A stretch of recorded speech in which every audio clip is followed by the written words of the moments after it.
اللہ نے تمہیں پیسے دیے ہیں, نئی گاڑی تم نے خریدی ہے, چھوٹے بچے کا جوتا کیوں باندھ دیا آگے تم نے؟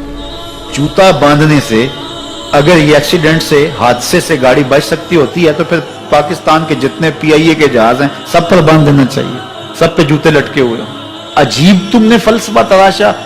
کسی نے جو ہے وہ کالی رنگ کی پٹی باندھ دی نیچے, اس سے اس کو نظر نہیں لگے گی. گھوڑے کے پاؤں کے نیچے جو کھری لگی ہوئی ہوتی ہے, کچھ لوگوں نے اپنے گھروں میں وہ باندھی ہوئی ہوتی ہے کہ اس سے ہمارے گھر کے اندر کوئی مصیبت نہیں آئے گی, کوئی تکلیف نہیں آئے گی. کسی نے ہنڈیا اپنے گھر کے اوپر الٹی رکھی ہوئی ہوتی ہے, یہ ہنڈیا بچا لے گی. اور میاں ہنڈیا کیا بچائے گی تجھے؟ اللہ کے قہر سے کچھ نہیں بچا سکتا. جب تمہارے اوپر کوئی مصیبت نازل ہونی ہے تو کچھ نہیں بچا سکتا. اگر بچنا چاہتے ہو تو پھر اللہ سے استغفار کرو, اللہ تعالیٰ کی تسبیح کرو, اللہ کی تحلیل کرو, میرے حضور پہ درود پڑھو, پھر دیکھنا کہ مصیبتیں ٹلتی ہیں یا نہیں ٹلتی. تو یہ خام خواہ کے رکیے, اور یہ عامل لوگ جو ہیں ان کا تو کام ہی یہی ہے. ان کا کام چلتا ہے لوگ ذوف الاعتقادی میں مبتلا رہے, اور یہ کہہ دیتے ہیں کہ آپ کے خاندان میں ایک منحوس عورت ہے, یہ اس کا کیا ہوا ہے, تو کوئی نہ کوئی منحوس تو پہلے ہی انہوں نے طے کر رکھی ہوتی ہے, فوراً ذہن وہاں جا کلک ہو جاتا ہے. اس کا نون سے نام شروع ہوتا ہے, اس کا کاف سے نام شروع ہوتا ہے, اس کا جیم سے نام شروع ہوتا ہے, تو پورے خاندان میں کسی کا نام کاف, نون یا جیم سے تو شروع ہوتا ہی ہوگا, یا دوستوں میں, تو فوراً ذہن جو ہے ادھر منتقل ہو گیا. اب یہ بابا جی نے بتا دیا ہے, ہاں ہاں ہاں اس نے یہ بات کی تھی, کچھ باتیں یاد آنے لگی. اس کاف سے شروع ہونے والے نام کے ساتھ نفرت پیدا ہو گئی. اس بابے نے نفرت کا کاروبار کیا. اس نے تو 100 روپے 200 روپے لے لیے, لیکن دو انسانوں کے اندر نفرت ڈال دی. اس کا گریبان کل قیامت کے دن پکڑا جائے گا. ان ملنگوں کے پاس, ان ذوف الاعتقادی کو پھیلانے والوں کے پاس کبھی نہ جاؤ. تمہیں مصیبت پڑی ہے, تمہیں لگ رہا ہے کہ شاید میرے اوپر جادو ہے, تو پڑھو نا سورہ بقرہ, جادو جڑ سے اکھڑ جائے گا. 40 دن اپنے گھر میں سورہ بقرہ پڑھو, برکت ہوگی. کہتے ہیں مولوی صاحب 40 دن تو نہیں پڑھی جا سکتی, 2.5 پارے, ہمیں کوئی تعویذ ہی کرتے ہیں. ہم شارٹ کٹ چاہتے ہیں نا, روزانہ صبح 2.5 پارے سورہ بقرہ پڑھے, یہ تو ہم سے نہیں پڑھی جائے گی. تو آپ کوئی تعویذ ہی لکھتے ہیں. کاروبار میں برکت نہیں, میں کہتا ہوں پڑھو نا سورہ واقعہ, 3 رکوع ہیں, برکت ہوگی. ہم کہتے ہیں ہمیں تعویذ ملنا چاہیے, بس وہ ہم گلے میں رکھ دیں, بٹوے میں رکھ لیں, پرس میں رکھ لیں, اور ہمارا کام ہو جائے, ہمیں کچھ بھی نہ پڑھنا پڑے, ہمیں وضو تک نہ کرنا پڑے, نماز نہ پڑھنی پڑے, اور برکت ہو جائے. ایسے برکت تو نہیں آتی. اس لیے چھوڑو ان کی جان, آؤ قرآن مجید پہ آؤ, آؤ سجدوں پہ آؤ, آؤ دعاؤں پہ آؤ. سحری کے وقت اس کی رحمتیں آواز دے رہی ہوتی ہیں, حل من مسترزقن, ہے کوئی رزق مانگنے والا, اور تم اس وقت سوئے ہوئے ہو, سارے دن ٹھوکریں کھاتے ہو. آؤ نہ اس وقت جھولی پھیلا کے, ہاتھ پھیلا کے کہو مالک تو جھولیاں بھر دے. تو پھر دیکھنا, میرا بیٹا سالم مشرکین کی قید میں ہے اور میں فاقوں کی حالت میں ہوں. تو فرمایا آل محمد کے پاس ایک سیر جو ہیں, بس اس کے علاوہ ہمارے پاس بھی کھانے کے لیے دنیاوی اسباب نہیں ہیں. کہا صبر کرو اور اللہ سے ڈرو, اور لا حول ولا قوت الا باللہ کثرت کے ساتھ پڑھو. یہ ایسا وظیفہ ہے, ایک حدیث پاک میں آتا ہے کہ یہ 99 بیماریوں کا علاج ہے. اس میں سب سے کم درجے کی بیماری ہم اور غم ہے. یہ دکھوں کا مداوع ہے, مشکلات کا علاج ہے, اور یہ وظیفہ میرے حضور نے بتایا. حضرت ابو ذر غفاری رضی اللہ تعالیٰ عنہ کو حضور نے 5 چیزیں بتائی تھی. ان میں سے 5ویں چیز یہ تھی کہ ابو ذر کثرت کے ساتھ لا حول ولا قوت الا باللہ پڑھا کرو. فرمایا عرش الہی کے نیچے ایک خاص خزانہ ہے, یہ وظیفہ وہاں سے آیا ہے. یہ زندگی میں معمول بنا لو, جب پھنس جاؤ, مشکلات میں آ جاؤ, تو لا حول ولا قوت الا باللہ پڑھو, اللہ راستے کھولے گا. تو حضور نے 3 چیزیں فرمائی, اللہ سے ڈرو, صبر کرو, اور کثرت کے ساتھ لا حول ولا قوت الا باللہ پڑھو. وہ فرماتے ہیں کہ میں یہ عمل شروع کیا, ابھی گھر میں بیٹھا ہی تھا کہ دروازے پہ دستک ہوئی. تو میں اٹھا کہ دروازہ کھولوں, دیکھوں کہ کون ہے. تو دروازہ کھولا, دیکھا میرا بیٹا کھڑا ہے, اور اس کے پیچھے 100 اونٹ کھڑے ہیں. تو میں نے کہا کہ تم اور یہ اونٹ؟ کہا مجھے موقع لگ گیا, میں ان کی قید سے بھاگ آیا. وَيَرْزُقْهُ مِنْ حَيْثُ لَا يَحْتَسِبُ، وہ تمہیں وہاں سے رزق دے گا جہاں سے تمہیں گمان بھی نہیں۔ اس کے ہو کے تو دیکھو، اللہ اکبر، اللہ کے ہو جاؤ تو پھر وہ تمہاری ضرورتوں کا کفیل ہو جائے۔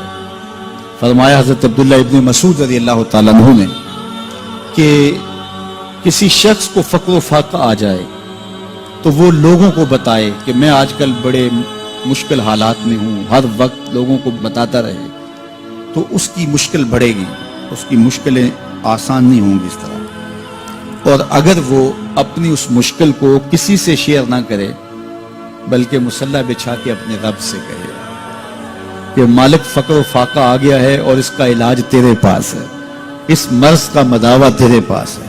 تو حضرت عبداللہ ابن مسعود فرماتے ہیں کہ رسول کریم نے فرمایا جلد یا بدیر اللہ اس کو مالا مال فرما دے گا۔ یہ بھی کبھی کر کے دیکھو، مشکل آ جائے، فاقہ آ جائے۔ اور قرآن مجید کا دل سورہ یاسین ہے، جس نے ایک مرتبہ سورہ یاسین کی تلاوت کی اللہ 10 مرتبہ قرآن پڑھنے کا ثواب عطا کرے۔ اور کتنا بڑا اجر ہے، آپ ایک سال میں بھی شاید 10 قرآن مجید نہ ختم کر سکے اور سورہ یاسین پڑھیں تو 10 مرتبہ قرآن مجید پڑھنے کا ثواب نصیب ہوگا۔ تو اپنی صبح کا آغاز سورہ یاسین سے کیا کریں، نماز فجر کے بعد اشراق تک سورہ یاسین پڑھ لیا کریں۔ سورہ یاسین اگر آپ پڑھ کے اپنے دن کا آغاز کرتے ہیں، آپ کا سارا دن خیر سے گزرے گا۔ اس دن اگر کاروبار کریں گے تو برکت ہوگی، اس دن بہت ساری بیماریوں سے، آفات و بلیات ارضیہ و سماویہ سے بچے رہیں گے، لوگوں کے شر سے، حادثات سے محفوظ رہیں گے۔ میرے حضور نے ارشاد فرمایا قرآن مجید میں ایک سورت ہے جس کی 30 آیات ہیں، اگر کوئی شخص اس کی تلاوت کرتا ہے تو وہ سورت پڑھنے والے کی شفاعت کرتی ہے، اور اتنی بار شفاعت کرتی ہے کہ اس کو بخشوا کے چھوڑتی ہے۔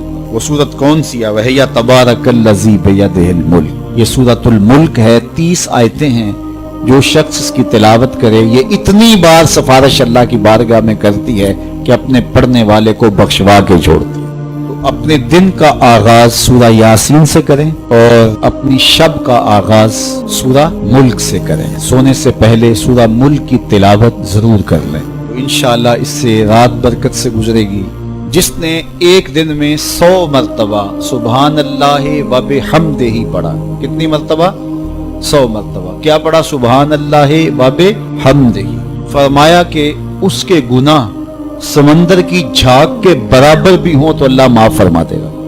تو یہ اپنے وظائف میں شامل کر لیجئے، سبحان اللہ و بحمدہ۔ اور حدیث بخاری ہے کہ 2 کلمے ایسے ہیں جو اللہ کو محبوب ہیں اور زبان پر مشکل نہیں، زبان پر بڑے آسان ہیں، اور جب میزان پہ رکھے جائیں گے تو پلڑے کو جھکا دیں گے، بڑے بھاری ہیں میزان پہ۔ وہ 2 کلمے یہی ہیں، سبحان اللہ و بحمدہ، سبحان اللہ العظیم۔ تو اگر اس کو 100 مرتبہ روزانہ پڑھے تو سمندر کی جھاگ کے برابر بھی گناہ ہو تو اللہ معاف فرما دیتا ہے۔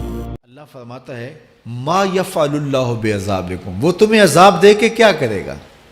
ذرا لہجہ دیکھیے، ذرا انداز، ما یفعل اللہ بعذابکم، وہ تمہیں عذاب دے کے کیا کرے گا؟ تم اس کی مخلوق ہو، اپنے دستے قدرت سے اس نے تمہیں بنایا ہے، تو وہ تمہیں عذاب دے کے کیا کرے گا؟ اس کی ضرورت نہیں ہے کہ تمہیں عذاب دے، نہ اس کی چاہت ہے کہ تمہیں عذاب دے، کوئی خود چھلانگے لگائے تو اس کی مرضی۔ فرمایا کہ ما یفعل اللہ بعذابکم، وہ تمہیں عذاب دے کے کیا کرے گا؟ ان شکرتم و آمنتم، اگر تم شکر ادا کرو اور ایمان لاؤ تو وہ تو قدردان ہے جو کوئی اس کا شکر کرتا ہے اور جو اس پر ایمان لاتا ہے۔ تو اللہ اس کے لیے عذاب نہیں رکھا، اس کے لیے رحمتیں رکھی ہوئی ہیں۔ تمہیں دست قدرت سے بنایا ہے اور وہ تمہیں خوش دیکھنا چاہتا ہے، تمہیں خوشحال دیکھنا چاہتا ہے، تمہیں سرشار دیکھنا چاہتا ہے، تمہیں نہال دیکھنا چاہتا ہے، تمہاری زندگی کو خوشگوار دیکھنا چاہتا ہے۔ تم نے اپنے آپ کو خود اپنے اعمال کی وجہ سے مصیبتوں میں ڈالا ہے، تو کہا شکر کرنے کی عادت ڈال لو، دیکھنا پھر اللہ تعالیٰ جل شانہ کی رحمتیں تمہارے اوپر کس طرح اترتی ہیں، اس کی نوازشیں تمہارے اوپر کیسے برستی ہیں۔ توکل اگر ہم سیکھ جائیں تو توکل ایک ایسی دولت ہے کہ جو خوشحال زندگی کی ضمانت بنتی۔ جب ہم اللہ پر توکل نہیں کرتے اور ہم سمجھتے ہیں یہ سب کچھ ہماری محنت کا نتیجہ ہی ہوگا، اور نتیجہ جب نہیں آتا تو پھر ہم بے چین مضطرب ہو جاتے ہیں، اور جب ہم اس پہ توکل کر لیں تو پھر ہمارا صرف اتنا ہی کام ہے کہ میاں ہم یہ کام کر رہے ہیں، بس یہ حکم، ہم بیج بو رہے ہیں، بس یہ حکم ہے اور بو رہے ہیں، باقی اس پہ بھروسہ ہے، یہ کام اس کا ہے کہ اس نے اس کو اگانا ہے، اس کے اوپر پھل لگانے ہیں۔ تو جب اس پہ توکل ہو جائے تو بندہ سوکھا رہتا ہے، ورنہ بندہ مشکل میں مبتلا ہو جاتا ہے۔ بسا اوقات ایسا ہوتا ہے کہ بندہ ایک منصوبہ تیار کرتا ہے، اس کا عملی نتیجہ اس کو سامنے نظر آ رہا ہوتا ہے، لیکن نتیجہ بالکل الٹ جاتا ہے۔ سید علی المرتضیٰ فرماتے ہیں میں نے اپنے ارادوں کی شکست سے ہی اپنے رب کو پہچانا ہے، کہ میں ایک منصوبہ تراشتا ہوں کہ یہ اور یوں ہوگا اور وہ ہونا چاہیے، لیکن نتیجہ وہ نہیں آتا، تو کوئی طاقت ہے اس کا جو نتیجہ بدل دیتی ہے۔ تو بندہ اس طاقت پہ یقین کرتے، اس پہ توکل کر کے جو ہے وہ اس پہ بھروسہ کر لے تو زندگی سوکھی ہو جاتی ہے۔ مغرب میں جو اللہ پر یقین نہیں رکھتے وہ خودکشی کر لیتے ہیں کہ یہ کیوں ہو گیا، ایسا نہیں ہونا چاہیے تھا، لیکن ہم خودکشی اس لیے نہیں کرتے، ہم کہتے ہیں میرا رب جس طرح چاہے اس طرح ہی ہوتا ہے، جو اس نے طے کیا ہوا ہے وہ کر کے رہتا ہے، اس لیے تم اس پہ توکل کر لو اور اس پہ بھروسہ کرو۔ حضور علیہ الصلوۃ والسلام نے فرمایا لو انکم توکلون علی اللہ حق توکلہ، اللہ پر توکل کرنے کا جو حق ہے اگر تم وہ ادا کر دے تو فرمایا اللہ تمہیں ایسے رزق عطا کرے جیسے پرندوں کو عطا کرتا ہے۔ ہمارا تو کاروبار ہے، یہ فیکٹری ہے، یہ دکان ہے، یہ ہماری نوکری ہے، ہم نے یہاں سے کمائی کرنی ہے۔ پرندوں کا کوئی کاروبار نہیں ہوتا، کوئی نوکری نہیں ہوتی، کوئی ٹھیا، کوئی اڈا نہیں ہوتا جہاں جا کے انہوں نے رزق کے لیے کوئی آغاز کرنا ہوتا ہے، بلکہ حضور نے فرمایا تغدو خماسا وتروح بطانا، جب وہ صبح گھر سے نکلتے ہیں تو خالی پیٹ نکلتے ہیں اور انہیں کوئی اپنی منزل کا تعین نہیں ہوتا، جدھر خیال آیا اڑ گئے ادھر، لیکن کبھی ایسا نہیں ہوا کہ شام کو خالی پیٹ واپس آئے ہوں، کہا وہ پیٹ بھر کے آتے ہیں۔ باہو بولے بن توکل پنچھی اڑ دے، خرچ نہ پلے زیرا ہو، جب گھر سے اڑتے ہیں تو ان کے پلے نہ کوئی خرچ ہوتا ہے، نہ راس المال ہوتا ہے، نہ کوئی اوزار ہوتے ہیں، نہ کوئی ہتھیار ہوتے ہیں، کچھ بھی نہیں ہوتا، یوں ہی گھر سے نکلتے ہیں، کبھی بھی خالی پیٹ نہیں آئے۔ فرمایا اگر اللہ پہ پرندے توکل کر لیں تو اللہ اسے بھی عطا کرتا ہے، تم توکل کرو گے تو تمہیں عطا نہیں کرے گا۔